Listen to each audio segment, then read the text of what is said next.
Hello everyone. Welcome to let's summary world. This is Jyoti Chaudhary and आज के इस video में हम करने वाले हैं क्लास 8 की NCERT book it's so happened. So ये जो क्लास 8 की बुक है ये सप्लीमेंट्री रीडर है एंड इसके हम चैप्टर नंबर 1, 2, 3 एंड 4 की समरीज इस वीडियो में कवर कर लेंगे। So let's start it. तो सबसे पहले हमारा चैप्टर आता है how the camel got his hump, written by Rudyard Kipling. आप राइटर का नाम जरूर से याद रखिएगा बिकॉज बहुत ही इंपॉर्टेंट ये राइटर है। तो अब देखते हैं स्टोरी क्या है। A long time ago when the world was new the animals began to work for people. अब इसमें बताया गया है कि इमेजिनरी स्टोरी है कि जब नई नई दुनिया स्टार्ट हुई थी उस टाइम पर जो एनिमल्स थे उन्होंने इंसान के लिए काम करना शुरू किया था। और उसी टाइम पर एक कैमल हुआ करता who lived in a very hot and dry place. जैसा कि कैमल्स हमें मिलते हैं रेगिस्तान में, ऐसे ही वो एक हॉट एंड ड्राई प्लेस में रहता था, मीन्स रेगिस्तान में रहता था। He did not like to work at all. उसे काम करना बिल्कुल भी पसंद नहीं था। वो सारा दिन बस खाता था और ऐसे ही बैठा रहता था और ना ही वो ज्यादा किसी से बात करता था। और जब भी कोई उससे कुछ पूछता था या कुछ कहता था तो वो सिंपली बोलता था हम। One day the horse came to the camel and asked him to come and run with him. अब एक दिन हॉर्स आता है और उसे बोलता है कि तुम आओ और मेरे साथ भागो, लेकिन जो कैमल है वो सिंपली उसे हम बोल देता है और उसको इग्नोर कर देता है। Then the dog came and asked the camel to help him carry things. अब फिर दोबारा उसके पास डॉग आता है और वो कहता है कि तुम आओ और मेरे साथ कुछ सामान उठाने में हेल्प करो, लेकिन जो कैमल है वो दोबारा से जो है उसे हम बोल देता है और इग्नोर कर देता है। अब एक दिन ऑक्स आता है, मतलब कि एक बैल आता है, और वो भी ऐसे उससे जब हेल्प मांगता है एक फील्ड को प्लो करने के लिए, वो अगेन जो है मना कर देता है और उसे भी रिजेक्ट कर देता है। The man cold the horse the dog and the ox together. अब जो मैन है, जो इंसान है जिनके लिए ये एनिमल्स काम कर रहे थे, वो इन तीनों एनिमल्स को बुलाते हैं। He told them that since the camel refuse to work they would have to do his share of work as well. अब वो इंसान जो है वो बोलता है कि हालांकि जो आपका कैमल है वो काम नहीं कर रहा है, इसीलिए उसके हिस्से का काम अब तुम्हें करना पड़ेगा। ये सुनकर जो तीनों एनिमल्स थे वो काफी ज्यादा अपसेट हो जाते हैं। फिर वो एक मीटिंग करते हैं कि ये डिस्कस करने के लिए कि इस प्रॉब्लम का सोल्यूशन कैसे होगा। While they were talking a magic being who lived in that hot and dry desert appeared before them. अब जब वो लोग ये बात कर रहे थे, डिस्कशन उनका चल रहा था, तभी एक मैजिकल पर्सन उनके सामने आता है। अब इस पिक्चर में देखिए, तो बेसिकली हम जिन बोलते हैं इसे, तो ये इनके सामने आ जाता है। The horse explain to the magic being how lazy and rude the camel was. अब जो हॉर्स है वो बताता है इस मैजिक बीइंग को कि जो कैमल है वो कितना ज्यादा रूड है और कितना ज्यादा वो लेजी है, कि उसका काम भी अब हमें ही करना पड़ रहा है। और जब भी हम उसे कोई काम बोलते हैं या कुछ पूछते हैं तो वो सिंपली हम बोल देता है हर रिक्वेस्ट पर। The magic being listen carefully and then said he would teach the camel a lesson. फिर जो मैजिक बीइंग है वो बोलता है कि चलो ठीक है, मैं उस कैमल को अब सबक सिखाऊंगा, उसे मैं एक लेसन सिखाऊंगा। The magic being went to find the camel. अब जो मैजिक बीइंग है वो चला जाता है कैमल को ढूंढने के लिए। फिर वो देखता है कि जो कैमल है वो एक पॉन्ड के किनारे खड़ा हुआ है, एक पूल के किनारे खड़ा है, इस पिक्चर में देखिए आप, और वो खुद का रिफ्लेक्शन देख रहा होता है। But the camel as usual said just humph. और जो मैजिक बीइंग है वो उसे कुछ काम बोलता है, लेकिन जो कैमल है वो सिंपली हम बोल देता है जैसा कि उसकी आदत थी। बट अब क्या होता है कि उसी मोमेंट पे जो कैमल है वो कुछ स्ट्रेन सा फील करता है। उसे फील होता है कि जो उसकी बैक है वो थोड़ी थोड़ी सी स्वेलअप होने लगती है, उसके ऊपर कुछ होने लगता है। But what use to be a smooth nice back. अब जो पहले जो उसकी बैक है वो काफी स्मूथ होती थी, जैसे कि इस हॉर्स की यहाँ पर हमें प्लेन से दिख रही है, ऐसे ही बैक कैमल की भी होती थी। लेकिन अब एकदम से उसके ऊपर एक अगली सा हम्प राइज हो गया है, मतलब कि ऐसे जो है एक स्ट्रक्चर उसके बैक के ऊपर आ गया और ये काफी ज्यादा गंदा दिख रहा था। The magic being explain to the surprise camel. अब जो कैमल इस चीज से काफी ज्यादा सरप्राइज हो जाता है। फिर वो मैजिक बीइंग बताता है कि देखो ये तुम्हारा खुद का हम्प है, क्योंकि वो हमेशा हम बोलता रहता था, इसीलिए जो जिन है, जो मैजिक बीइंग है, वो उसको एक हम्प ही दे देता है और वो कहता है कि तुम्हारी पनिशमेंट है क्योंकि तुम बहुत ज्यादा लेजी हो। लेकिन साथ ही वो ये भी बताता है कि ये जो हम्प है ये तुम्हारे लिए काफी यूजफुल भी होगा, कि अगर तुम 3 दिन तक कुछ भी काम नहीं करोगे, कुछ भी तुम्हारे पास खाने पीने के लिए नहीं होगा, तो तुम जो है इस हम्प से एनर्जी ले सकते हो और आराम से तुम जो है 3 दिन बिना खाए पिए रह सकते हो। Now, the magic being told the camel to go and join the other animals and to start working properly. फिर वो कहता है मैजिक बीइंग कि अब तुम जाओ और दूसरे एनिमल्स की हेल्प करो और उनके साथ जाकर जो है काम करना शुरू करो. From that day onwards, the camel has always carried a hump on his back. अब उसी दिन से बोला जाता है कि जो कैमल है उसके बैक पर एक हम्प होता है. Although he can now go without food for 3 days. और वैसे तो ये उसके लिए एक अच्छी चीज भी है क्योंकि वो 3 दिन तक बिना खाए पिए रह सकता है बिकॉज ऑफ दैट हम. लेकिन फिर भी जो कैमल है वो काफी लेजी माना जाता है. And even today the camel has not quite learn to good. He still says humph. लेकिन आज भी जो है वो कैमल अभी भी जो है हम्प ही बोलता है when anyone ask him to do something. जब भी उसे कोई काम बोला जाता है. तो यहाँ पर हमारा फर्स्ट चैप्टर खत्म होता है. Moving to the second chapter, children at work. It is written by, ये देखिए कोलैबोरेशन में लिखा गया है. 3 राइटर हैं इसके, गीता वुल्फ, अनुष्का रविशंकर एंड अरिजीत सेन. तो आपको तीनों के ही नाम यहाँ पर याद रखने पड़ेंगे. या फिर ये भी क्वेश्चन आ सकता है कि 4 चैप्टर्स के नेम दे दी और आपसे पूछे कि कौन सा चैप्टर जो है वो कोलैबोरेशन में लिखा गया है. तो the name would be children at work. तब इसकी स्टोरी देखते हैं. इसमें जो हमारा मेन कैरेक्टर है वो है वेलू. अब वेलू जो है वो 11 ईयर ओल्ड है, 11 साल उसकी उम्र है, एक लड़का है और वो अपने घर से भाग जाता है. और वो भागकर जो है एक ट्रेन में चढ़ जाता है. उसके पास पैसे नहीं है टिकट लेने के लिए, तो वो किसी ऐसी जगह पर बैठता है कि वो जो टिकट चेकर है उससे छुप जाए. अब होता क्या है कि वो उस ट्रेन में सफर करता है और वो आखिरी में चेन्नई के एक स्टेशन पर जाकर उतर जाता है. वेलू गॉट ऑफ, वहां पर वो उतर गया. His legs felt shaky as though he was still moving with the train. अब जब आपने ट्रेन में ट्रेवल किया होगा, अगर आप लंबा सफर करते हैं तो उतरने के बाद भी हमें कई बार ऐसा फील होता है कि अभी भी जो है सब कुछ मूव कर रहा है जैसा कि ट्रेन में होता है. तो सेम फीलिंग यहाँ पर वेलू को भी आ रही थी. वो काफी ज्यादा थक भी गया था, वीक फील कर रहा था, प्लस वो डरा हुआ भी था क्योंकि वो सिर्फ एक 11 साल का बच्चा है. The station was crowded with people who stared at him strangely. और जो स्टेशन था, चेन्नई का जो बहुत बड़ा स्टेशन था, यहाँ पर काफी ज्यादा लोग थे और काफी अजीब तरीके से जो है वो वेलू की तरफ देख रहे थे. अब वेलू को यहाँ पर काफी ज्यादा सैड फील होता है, काफी अकेला फील होता है. तो वो आराम से जाकर जो है एक बेंच पर बैठ जाता है और अपना जो सामान था उसके पास थोड़ा बहुत उसको साइड में रख लेता है. और उसे काफी ज्यादा भूख भी लगी थी क्योंकि उसने पिछले 2 दिन से कुछ भी नहीं खाया था. उसने सिर्फ थोड़े से नट्स खाए थे, मूंगफलियां खाई थी and a piece of sweet, और एक छोटा सा उसके पास मिठाई का पीस था. तो 2 दिन में उसने बस इतना ही बेचारे ने खाना खाया है. Velu meets Jaya now. Suddenly a rough voice interrupted his thought. अब तभी क्या होता है कि कोई आता है और उसके साथ बोलता है. इस प्रीवियस पिक्चर में देखिए जो लड़की है इसका नाम जया है. अब ये आएगी और वेलू के साथ बात करना शुरू करेगी. It was a girl about his own age. अब जो जया है उसकी भी एज ऑलमोस्ट इतनी ही है जितनी की वेलू की है. Wearing N over size shirt. उसने जो है एक ओवर साइज शर्ट पहनी हुई है, काफी बड़ी उसके साइज से है ये. Velu started stared at her blankly. अब वेलू उसकी तरफ देखता है कि ये कौन है. वो उससे पूछती है कि तुम्हारा क्या नाम है, और फिर वो खुद ही गेस कर लेती है कि जरूर तुम जो है घर से भाग कर आए हो. तो वो सिंपली जो है बताता है that he would not get any food just by sitting there. Sorry, वो जया उसे बताती है कि सिर्फ यहाँ पर बैठे बैठे ही तुम्हें कुछ भी खाना नहीं मिलने वाला है. The girl was picking things out of the trash and putting them into a large bag. अब जो लड़की है ये रैक पिकर थी. ये जो कचरा होता है उसमें से जो जरूरी चीजें होती है जैसे कि प्लास्टिक है, पेपर है, वो सारी चीजें उठाकर इकट्ठा करती थी और उनको कहीं पर बेच देती थी. ऐसे ही जो ये अपना गुजारा कर रही थी. Then she walked away. फिर जो है वो वहां से चली जाती है अपना काम करते हुए. अब वेलू को एकदम से होता है कि मैं यहाँ पर किसी को तो जानता नहीं हूँ, सिर्फ जया ही एक ऐसी लड़की है जिसने मुझसे बात की है. तो वो एकदम से उसको फॉलो करना शुरू कर देता है कि हो सकता है यही मेरी कुछ हेल्प कर देगी. Villu caught up with the girl and they walk together along the road. अब वो दोनों जो है साथ में जा रहे हैं. There were large sign boards above them with words in English. अब वेलू देखता है कि चेन्नई इतनी बड़ी सिटी है कि वहां पर बड़े बड़े जो है साइन बोर्ड्स लगे हुए हैं, लेकिन वो कुछ भी पढ़ नहीं पाता है क्योंकि सब कुछ इंग्लिश में लिखा हुआ था. और यहाँ से साफ जाहिर होता है कि वेलू को बिल्कुल भी इंग्लिश नहीं आती थी. After walking for some time the girl pointed to a building surrounded by high wall. अब जब वो थोड़ा दूर चले जाते हैं फिर जो लड़की है वो एक बिल्डिंग की तरफ पॉइंट आउट करती है. Velu read the Tamil words written on it. अब जो बिल्डिंग है उसके ऊपर एक बोर्ड लगा हुआ है जिसमें तमिल में लिखा हुआ है, और वेलू जो है वो तमिल उसकी अपनी लैंग्वेज है, उसको आराम से पढ़ सकता है. और उस पर तमिल में लिखा हुआ था सेंट्रल जेल. अब जो लड़की है वो उसे बताती है हंसते हुए कि तुम्हें काफी ज्यादा केयरफुल रहना है, नहीं तो तुम जो है यहाँ इस जेल में पहुंच जाओगे. फिर वेलू कहता है कि मैंने कुछ भी गलत नहीं किया है तो मैं क्यों जेल में पहुंचूंगा. तो वो लड़की कहती है ये चीज मैटर नहीं करती कि तुमने कुछ किया है या नहीं किया है, तुम्हें बस अपने आप को बचा कर रखना है, वरना तुम्हें जो है कोई ना कोई पुलिस वाला पकड़कर इस जेल में डाल देगा.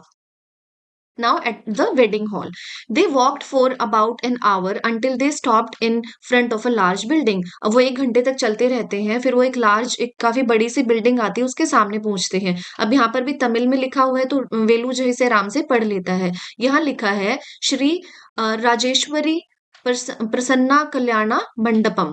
तो ये जो है तमिल में ये सब चीजें लिखी हुई है, ये नाम लिखा हुआ है इस बिल्डिंग का। तो वेलू इसे आराम से पढ़ लेता है, because it was his own language. He saw a big hall filled with people and asked hopefully if they were going inside to eat. अब वहां पर कोई शादी चल रही थी, कोई फंक्शन चल रहा था, वेडिंग हॉल था ये। तो वेलू को लगता है कि जया मुझे यहाँ पर इसलिए लेकर आई है कि हम यहाँ पर खाना खा सकते हैं। लेकिन जो जया है वो हंसने लगती है और वो कहती है कि नहीं, हम यहाँ खाना नहीं खा सकते हैं, और वो उस हॉल के पीछे उसे ले जाती है जहां पर कि सारा जो एक्स्ट्रा कचरा था खाने पीने का वो फेंका हुआ था। The girl picked up a banana that someone had thrown away and handed it to Velu. अब जो वो लड़की है वो वहां से एक बनाना उठाती है उस ट्रैश में से, उस कचरे में से, और वो वेलू को दे देती है। अब वेलू को काफी स्ट्रेंज लगता है कि वो ऐसे फेंका हुआ खाना कैसे खा सकता है, वो भी कचरे में से उठाकर। फिर वो लड़की बताती है कि वो कभी भी किसी का खाया हुआ खाना टच नहीं करती है, जो चीजें थोड़ी सी फ्रेश होती है, जैसे किसी ने टच नहीं किया है, वो सिर्फ वही उठाकर खाती है। अब वेलू जो है काफी ज्यादा कंफ्यूज है इस चीज से। अब दोबारा वो क्या करती है, एक वड़ा उन्हें मिलता है और वो भी वो उसे उठाकर जो है वेलू को दे देती है। Ate it because we had to hung हाँ, तो अब जो वेलू है वो उसे खा लेता है क्योंकि उसे काफी ज्यादा भूख लगी हुई थी। Because he was too hungry to refuse, वो मना नहीं कर सकता था, क्योंकि अगर वो मना करता तो वो भूख से मर ही जाता। बिकॉज 2 दिन से उसने कुछ भी नहीं खाया था, प्लस वो इतना ज्यादा थका हुआ था। She found one more banana for her self and at it quickly. अब उसे एक और बनाना मिलता है उस लड़की को, और वो जो है वो खुद वो खा लेती है। Now, the girl's name was Jaya. She picked up 2 empty bottles from the trash and said it was time for her work. फिर वो उस ट्रैश में से 2 empty bottles भी उठाती है और फिर वो कहती है वेलू से कि अब ये मेरे काम का टाइम है। As she started to leave, Velu felt scared of being left alone again and hurried after her. जैसे ही वो जाने लगती है, वेलू को फिर से डर लगने लगता है कि वो अकेला क्या करेगा, तो उसके पीछे पीछे दौड़ पड़ता है। They walked for another half an hour until they reached a bridge over dirty water. अब कोई एक गंदे पानी का नाला है, उसके ऊपर से कोई ब्रिज है, ये वहां पर पहुंचते हैं काफी देर चलने के बाद। जया उसका नाम बताती है, Buckingham canal. Near by beside small pools of stagnant water stood a cluster of strange small houses. और उसी जो गंदा नाला था उसके पास ही जो है काफी सारे जो है छोटे छोटे से घर थे। ये जो थे ये झुग्गी झोपड़ियां थी जो कि चेन्नई में थी। These houses were build from what ever material people could find. और ये जो है बहुत ही अजीब तरीके से बनाई गई थी, कोई भी चीज जो कि यूज की जा सकती है उनको यूज कर कर इन्हें ऐसे ही बना दिया गया था। जैसे कि मेटल शीट्स को यूज किया गया था, ओल्ड टायर्स को यूज किया गया था, जितनी ईंटें वहां पर मिल रही थी उन ब्रिक्स को भी यूज किया था, वुड थी, प्लास्टिक थी, मतलब हर वो चीज जो कि यूज में लाई जा सकती है उन सबको यूज कर कर जो है छोटे छोटे से अजीब से घर बनाए हुए थे। They looked crooked and unsteady, ये काफी बिल्कुल गंदे से लग रहे थे। Quite different from the neat mud and palm leaf houses in Velu's village. अब वेलू सोचता है कि मेरे जो गांव में है वहां पर तो काफी साफ सुथरे पाम लीव से और मड से बने हुए घर होते हैं, लेकिन ये इनसे बिल्कुल ही अलग है। Jaya placed her bag outside one of the houses. अब जया जो है अपने घर पर इसे लेकर जाती है और अपना बैग जो है अपने घर के बाहर रख देती है, और अंदर से एक और खाली बैग उठाती है और वो वेलू को दे देती है, और वो उसे एक पेयर ऑफ शूज भी देती है, जूते देती है जिनके लेसेस नहीं है, along with the bag and stick, और एक स्टिक भी उसे दे देती है। अब वेलू लुक्ड कंफ्यूज्ड, अब वेलू फिर से कंफ्यूज है कि क्या हो रहा है। फिर जया उसे अपने काम के बारे में बताती है कि वो रैक पिकर का काम करती है और वेलू को भी यही काम करना पड़ेगा।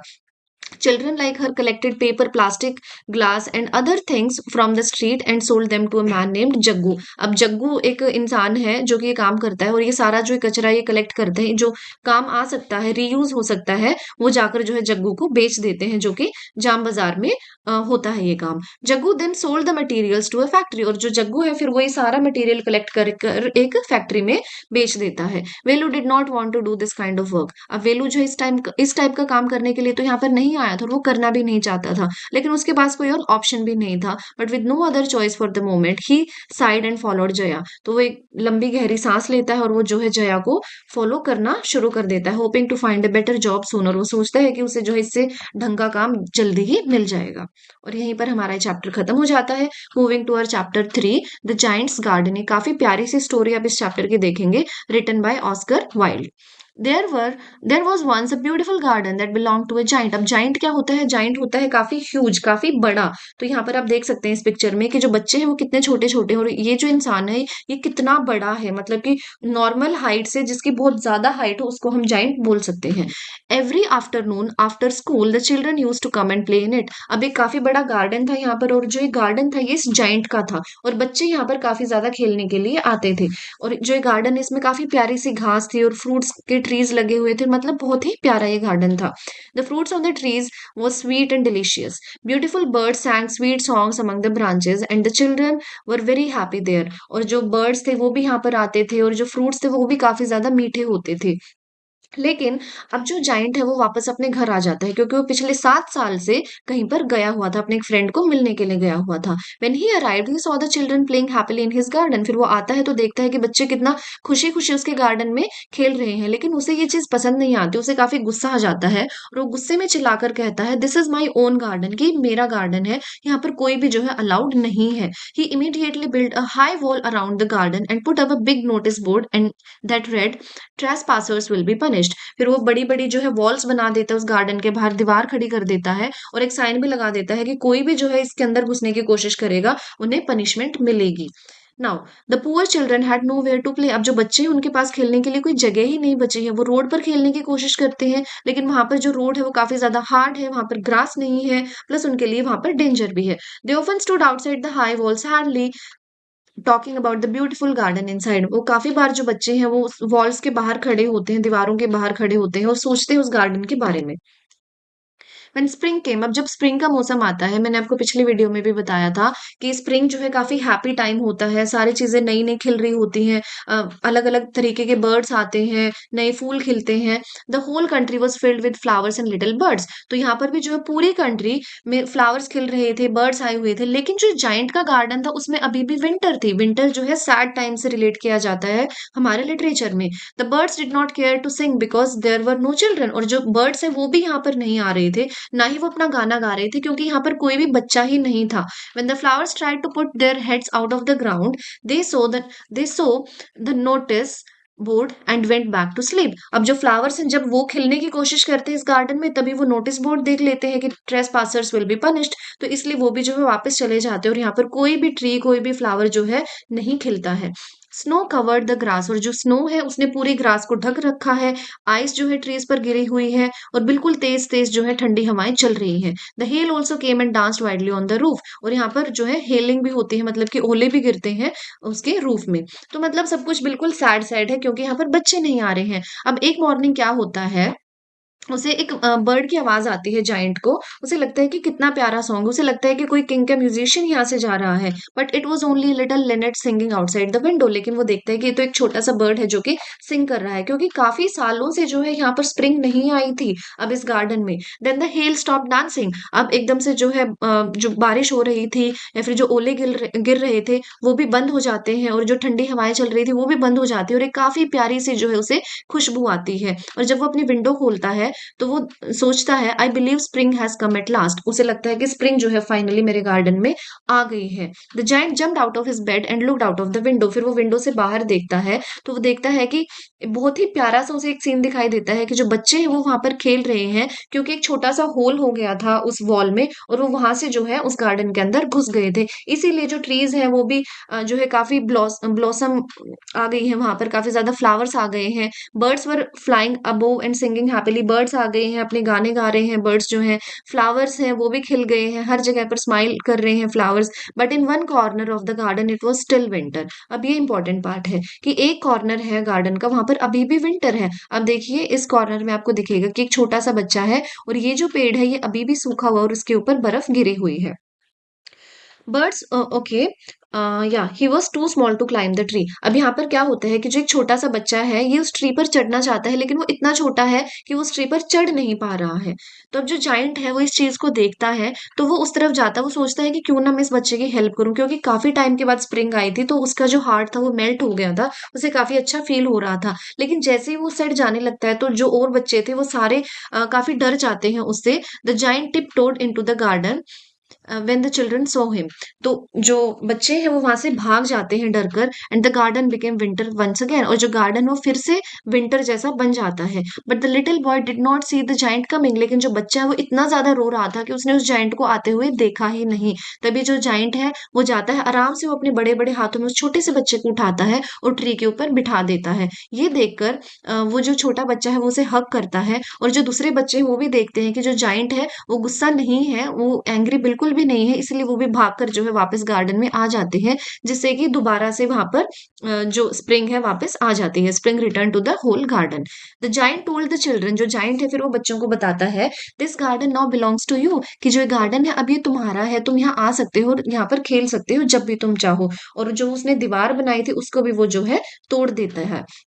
Every afternoon after school the children came and played with the giant, अब हर आफ्टरनून हर दिन जो है बच्चे वहां पर आकर खेलने लगे, लेकिन जो छोटा बच्चा था जिसकी हेल्प की थी जाइंट ने, वो दोबारा उसे कभी भी दिखाई नहीं दिया। The giant was very sad and kept looking for him, जो जाइंट था वो काफी दुखी होता है इस बात से, और वो हमेशा उसके लिए जो है गार्डन में देखता रहता है कि किसी दिन तो वो जरूर यहाँ पर आएगा। अब ऐसा करते करते जो है काफी साल गुजर जाते हैं। The giant grew old and weak, अब जो जाइंट है वो काफी ज्यादा बड़ा हो जाता है, काफी ओल्ड हो जाता है और काफी वीक भी हो जाता है। He could not longer play with the children, अब वो बच्चों के साथ खेल नहीं सकता है, इसीलिए वो बस जो है बैठकर उनको देखता रहता है। देखिए इस पिक्चर में आप देख सकते हैं कि वो अब काफी ज्यादा उसकी जो दाढ़ी है वो भी सफेद हो गई है, वो ओल्ड हो गया है और वीक हो गया है।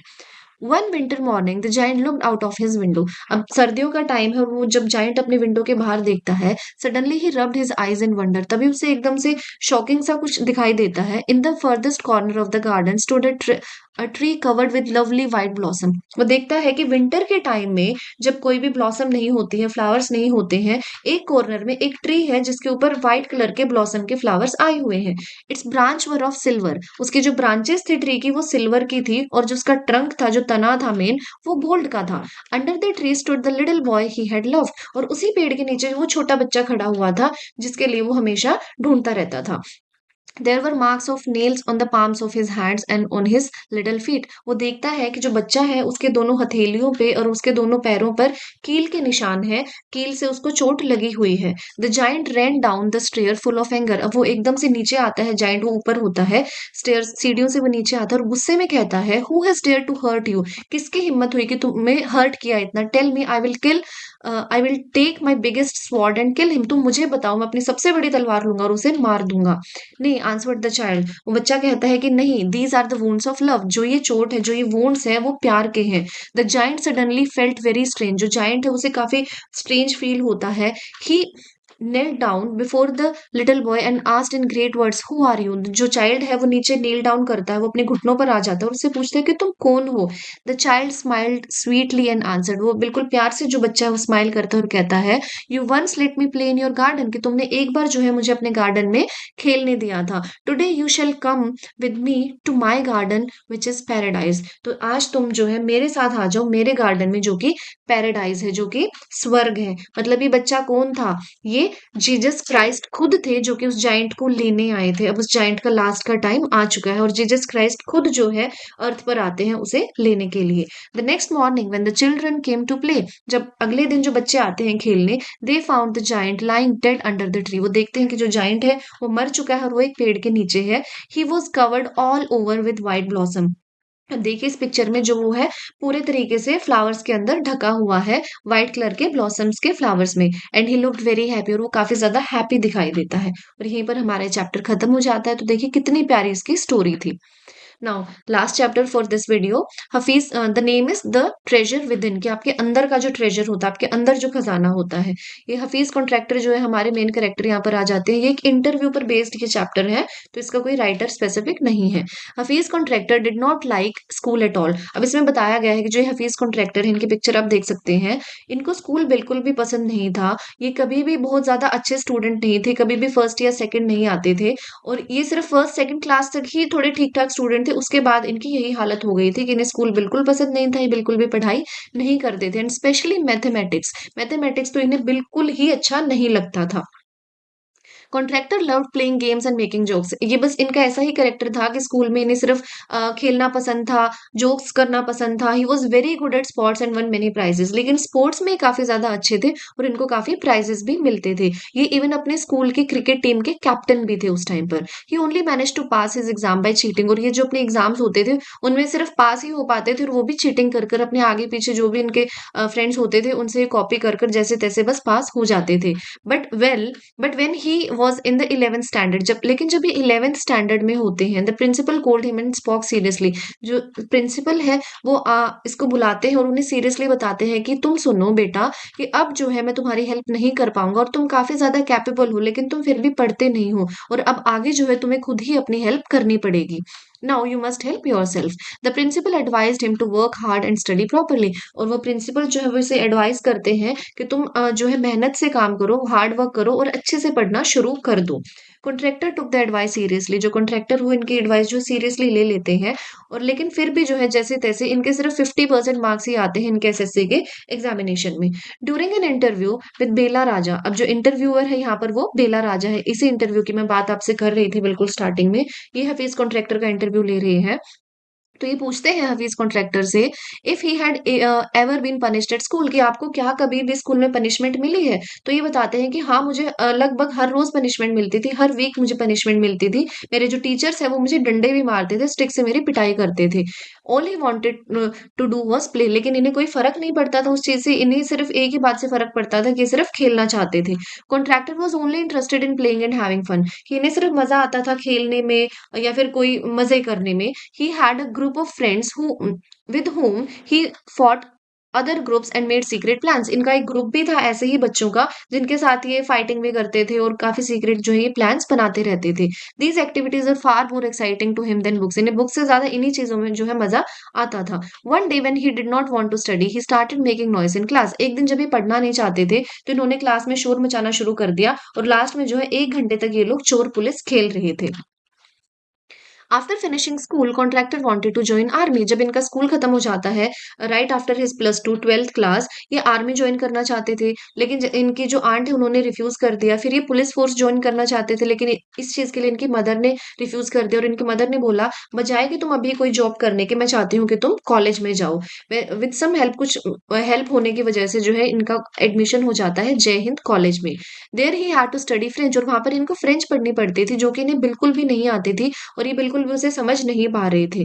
फिर ये अपनी एक कज़न से हेल्प माँगते हैं, तो जो इनकी कज़न होती है, उनके जो हस्बैंड हैं, वो एक आर्किटेक्ट होते हैं। तो इनको जो कॉन्ट्रैक्टर हफीज़ कॉन्ट्रैक्टर है, इनको उस आर्किटेक्ट के ऑफ़िस में रोज़ जाना पड़ता है, फ्रेंच सीखने के लिए। One day while in the office, अब एक दिन क्या होता है कि जब ये ऑफ़िस में थे वहाँ पर, ये तो फ्रेंच सीखने के लिए गए थे। ये देखते हैं कि वहाँ पर कोई एक ड्राइंग बनाई हुई थी किसी ने, विंडो की ड्राइंग। जो कॉन्ट्रैक्टर है, ये एकदम से बताते हैं कि जो ये ड्राइंग है, ये बिल्कुल ही गलत है। The window would not open properly. ये कहते हैं कि जो विंडो है, ये ढंग से ओपन नहीं होगी। फिर वो इवन इस बात की शर्त भी लगा लेते हैं और लास्ट में यही होता है कि ये जो है वो बेट जीत जाते हैं। मतलब ये सही थे, वो विंडो सच में ही ढंग से ओपन नहीं होती है। तो इसी चीज से जो इनकी कजन है, उनके हस्बैंड काफी ज्यादा सरप्राइज्ड होते हैं और वो इसे एडवाइस करते हैं कि तुम सब कुछ छोड़ दो और तुम एक आर्किटेक्ट बन जाओ। Contractor completed the drawing quickly and accurately. Okay, ये हम ऑलरेडी पार्ट कवर कर चुके हैं कि वो एकदम से जो है ड्राइंग बनाकर दे देते हैं, जिससे कि उसके जो हस्बैंड है वो काफी ज्यादा सरप्राइज हो जाते हैं, जो कि वो विंडो की सही ड्राइंग होती है। अब इन्होंने इनके जो हस्बैंड हैं इनकी कज़न के, वो इनको एक आर्किटेक्चर के कॉलेज में भी लेकर जाते हैं, प्रिंसिपल से मिलवाते हैं और कहते हैं कि ये काफ़ी अच्छा है, तो आप इसको एडमिशन दे दीजिए। लेकिन जो प्रिंसिपल है वो बोलते हैं कि हमारे कॉलेज में सिर्फ़ उन्हीं बच्चों का एडमिशन हो सकता है जिनके 80 या 90% मार्क्स हैं। लेकिन हफ़ीज़ कॉन्ट्रैक्टर के तो सिर्फ़ 50% मार्क्स थे। इसीलिए जो प्रिंसिपल है वो एक और चॉइस उन्हें देते हैं कि हम एक एंट्रेंस एग्ज़ाम लेंगे, अगर आप उसको क्लियर कर लेते हैं, तो ही आप इस कॉलेज को जॉइन कर सकते हैं। और उस एंट्रेंस एग्जाम में इनका A+ आता है, जिसकी वजह से ये इनका एडमिशन वहां पर हो जाता है। और उसके बाद जो है इनके लिए सारी चीजें काफी ज्यादा इजी हो जाती हैं। ये जो है हर सब्जेक्ट में टॉप करते हैं। फिर इन्हें एक और बात याद आती है, वन ऑफ हिज टीचर्स, कि जब ये स्कूल में थे तो इनके एक टीचर थे मिसेस गुप्ता। उन्होंने इन्हें एक बार बोला था, you are bad at everything else, कि तुम हर चीज में बुरे हो लेकिन तुम्हारे जो स्केचेस हैं वो काफी ज्यादा अच्छे हैं, तो तुम्हें जो है एक आर्किटेक्ट बन जाना चाहिए। अब काफी साल गुजर जाते हैं इस बात को, अब ये सच में एक आर्किटेक्ट बन चुके हैं। तो ये वापस अपने उस टीचर के पास जाते हैं और उन्हें याद करवाते हैं कि मैम आपने मुझे ये वर्ड्स बोले थे एंड आज जो है मैं एक कॉन्ट्रैक्टर बन गया हूँ, एक आर्किटेक्ट बन गया हूँ। Some people are good at learning from books, कुछ लोग जो है बुक्स से पढ़ लेते हैं अच्छे से। अच्छा, एक और चीज है, जो ये बिल्डिंग आप देख रहे हैं ये इन्हीं की बनाई हुई है, इन्होंने ही इस बिल्डिंग का डिजाइन बनाया था। नाउ कि कुछ लोग जो है वो बुक से अच्छे से पढ़ाई कर लेते हैं, कुछ लोग प्रैक्टिकली अच्छे होते हैं। The students who always come first and second in his school are now doing ordinary job. अभी बताते हैं कि जो बच्चे इनके स्कूल में फर्स्ट सेकंड आते थे वो आज के टाइम पर बिल्कुल ऑर्डिनरी सी जॉब कर रहे हैं। लेकिन जो कॉन्ट्रैक्टर है, लर्न बाय डूइंग थिंग्स, इनने हर चीज सीखी है करने से, इनके एक्सपीरियंस से, नॉट बाय रीडिंग बुक्स, इन्होंने कोई बुक्स नहीं पढ़ी उसके लिए। And that school life made him smart, और ना ही ये कहते हैं कि स्कूल लाइफ ने इन्हें कोई स्मार्ट बना दिया था। At school contractor was more interested in things other than studies. जब ये स्कूल में थे इन्हें पढ़ाई में इनका कभी ध्यान ही नहीं था, इनको तो दूसरी चीजों में ज्यादा मजा आता था। It is if it rained outside the classroom, अभी बताते हैं कि अगर क्लासरूम के बाहर बारिश हो रही है तो ये सोचना शुरू कर देते थे कि जो ये रेन वाटर है ये कहाँ जाता है, कि अगर हमें इसे डैम में फिल करना है तो कैसे करेंगे, और कितना पानी जो है एक डैम होल्ड कर सकता है, बजाय इस बात के कि जो टीचर उन्हें पढ़ा रहा है क्लास में।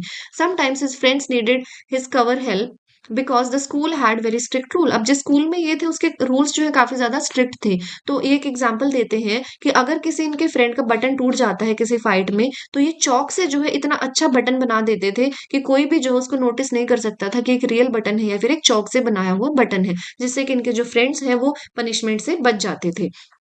Today when someone approaches contractor for a building design, अब कोई भी जो इनके पास आता है बिल्डिंग के डिजाइन के लिए, तो ये पहले तो अच्छे से उस पर्सन को ऑब्जर्व करते हैं, वो देखते हैं कि उसका फेस कैसा है, उनके क्लोथ्स कैसे हैं, प्लस उनका बिहेवियर कैसा है। उसी पर बेस्ड जो है उनको ये डिजाइन बनाकर देते हैं, जिससे कि उसे वो पसंद भी आता है। He tries to make friends in way that suits them, तो वो इसी टाइप के मतलब वो ऐसे ही जो है फ्रेंड्स बनाते हैं जो कि इन्हें सूट करे। Then draws something on paper and hands it over to his team in the office, तो फिर वो जो है उसका डिजाइन बनाकर एक पेपर पर अपने ऑफिस में दे देते हैं। मतलब ये इन शॉर्ट हम यही कह सकते हैं कि ये इंसान को देखकर उनके चॉइस का अंदाजा भी लगाना जानते हैं, और उसी अकॉर्डिंग जो है ये डिजाइन बनाकर देते हैं, जो कि इनके जो कस्टमर्स आते हैं उनको काफी ज्यादा पसंद भी आता है। ये इनकी खासियत है। Contractor says that his drawings are his mathematics. अब ये बताते हैं कि मैथ्स जो कि इन्हें बिल्कुल भी पसंद नहीं था, तो ये कहते हैं कि जो मेरा मैथ्स है वो मेरी ड्रॉइंग्स ही है। In them he combines design, structure, feelings and people. जो मेरा मैथ्स है, जो मेरी ड्राइंग्स है, उसमें मैं डिजाइन कंबाइन करता हूँ, स्ट्रक्चर होता है, फीलिंग्स होती हैं, और लोग होते हैं, लोगों से जुड़ा हुआ होता है। For him putting all that together on paper is his own special way of doing maths, और यही इनका स्पेशल वे है मैथ्स करने का।